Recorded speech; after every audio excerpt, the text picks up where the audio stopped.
Hey guys, just a real quick video. Today I'm going to show you guys the two gardens that were off of our own property, but at a friend's house that we built earlier this year. And we have spent, wow, the sunflower's gone.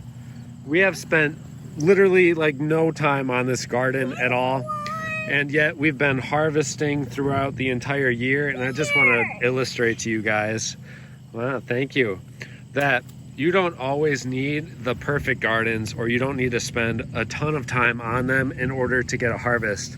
This is going to be our third harvest of tomatoes. So far this year, we've got probably over 10 to 15 pounds of tomatoes and a ton of cucumbers too. But in today's video, well, today what we're going to be doing is getting all these tomatoes harvested. And then we're gonna go over and probably get rid of all the cucumber plants, just take them off of the trellises here and then pull them out of the ground and out of the soil and then lay them on top of the soil so they can start composting and breaking down into the soil. That's something that I like to do every single year.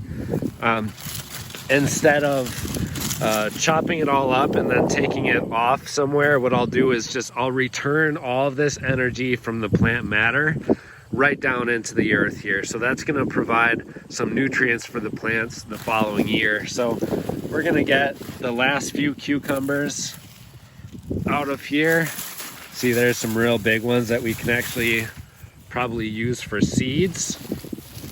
I'll keep that one, and I'll keep this one for seeds. Stay tuned for a video on how to do that. And yeah, good job. Let's see. Oh, that looks like a beautiful tomato. And I think it's worth mentioning that in these beds here, we've done almost no watering at all ourselves. I mean, very little water throughout the year, but because we use the lasagna gardening method in these beds, they retain a lot of moisture. And so just with all of the rain that we've been getting, there has been enough water in here to sustain them just fine. I see a couple of these Cherokee purples are not quite ready yet, but ones like this, these are perfect for picking. They will ripen the rest of the way on the counter. And we have no problem with blossom end rot on any of our tomatoes, and very little cracking either. So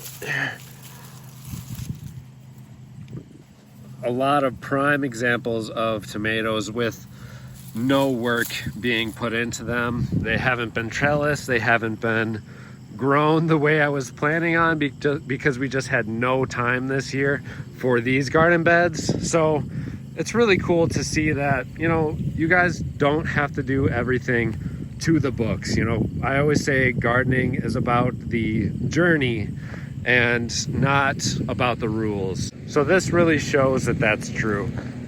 Let's get to picking these, and then I'll show you how many we got in this little 4x8 bed here. And again, this is our third harvest of the year too. Well, this definitely would have been the biggest tomato in the bunch, but the bugs got to it before we did. Wow, that is heavy. That is a big tomato. At least it'll make some good compost. I want to show you guys something cool. So tomatoes are a vine, if you don't know it.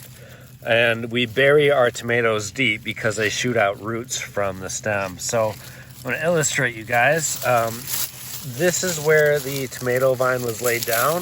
And if we pull this up, look at all those roots that were growing beneath the soil. That is part of what makes tomatoes such an amazing plant. They're very vigorous and such strong growers. And then all of this other root growth is really going to help out the harvest throughout the year. Right, buddy? Is that cool? Yeah. Look at how the roots all shoot out. Wow. Now what we've done before we leave today is we've taken some of the old expired tomato plants on this side, along with some of the tomatoes that were no good, and we just laid them down, pressed them down a little bit, and that way they're going to start decomposing Probably before winter, we're going to get a little bit of soil over here to help aid in the process of decomposition. And then we pulled up all of the cucumber plants as well and did the same thing with them. So let's look at what we've got today. We've got how many tomatoes? Hundreds? Yeah, we got lots of tomatoes, some cucumbers, and then a couple of surprise carrots that were hiding in there. This one's a monster. Here, hold that thing up. That is a monster? Yeah, it's huge.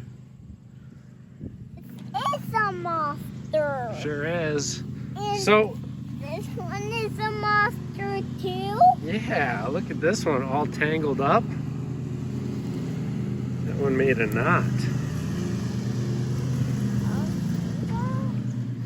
So very happy with today's harvest and this year's harvest in this garden bed. This bed right here has made up probably more than 20 pounds of tomatoes this year with very little human intervention. I wasn't able to do any of the trellising, any of the care, fertilizing, nothing that I wanted to this year, and yet we still had a great harvest from it so far over the many times that we've got the root crops, like the carrots, beets, kohlrabi, and then the tomatoes out of this bed.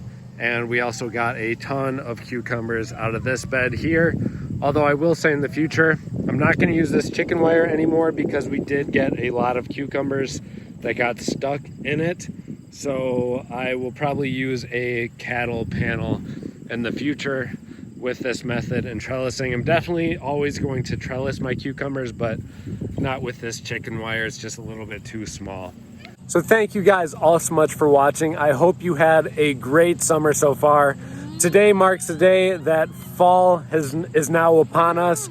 There is still lots of stuff we can grow indoors and out, so I hope you guys are doing that in your gardens. Happy gardening adventure, and we'll see you in the next episode.